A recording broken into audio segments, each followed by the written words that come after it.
The National Press Club has hosted a media briefing to discuss the current water crisis facing Cape Town and South Africa in general. The panelists included renowned water scientist Dr. Anthony Turton, as well as Accentuate CEO Fred Platt. Platt has requested Deputy President Cyril Ramaphosa to establish a water war room to help tackle the crisis. Both panel members said that water provision should not be politicized. For me, the issue of the provision of water as a basic economic enabler is beyond politics, and it should be beyond politics. You can live without anything. You cannot live without water.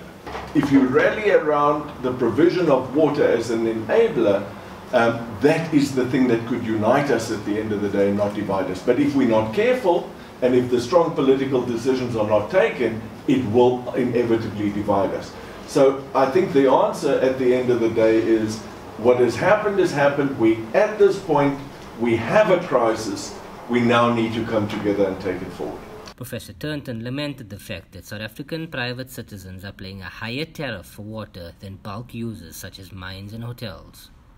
We have this tariff absurdity in that, for some historic and bizarre reason that I can't fully explain, private citizens pay a higher tariff for water than bulk users. Now this is absurd, because what it does is it creates an incredible pressure that you're seeing in Cape Town now, where individual people are being squeezed to the bone. Individual people are being squeezed so hard that there's now a political backlash against their political masters as a result of that. But the reality is that the individual person can actually do very little other than just use less water. Whereas in the truth of the matter is, a hotel that's got 600 beds can now do something really different. But that hotel pays less for a unit of water than the individual. That's the policy absurdity.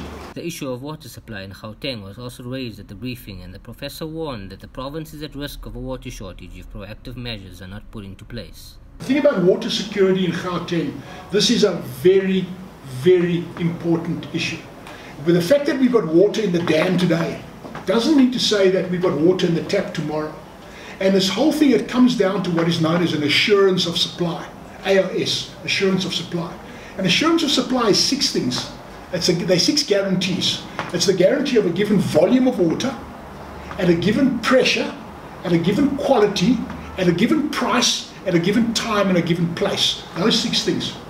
Gauteng is supposed to have 24-hour assurance of supply, 24-hour backup. So you're supposed to be a buffering capacity of 24 hours. We found that actually in parts of Johannesburg now, it's down to 18 hours, and in certain parts, it's down to 16 hours. But the lesson there is, just because you've got water in the dam, doesn't mean to say that you've got these six elements of assurance of supply. And this is what you people need to start understanding. What does assurance of supply actually mean? When you lose that assurance of supply, what happens? And how do we build resilience into our system?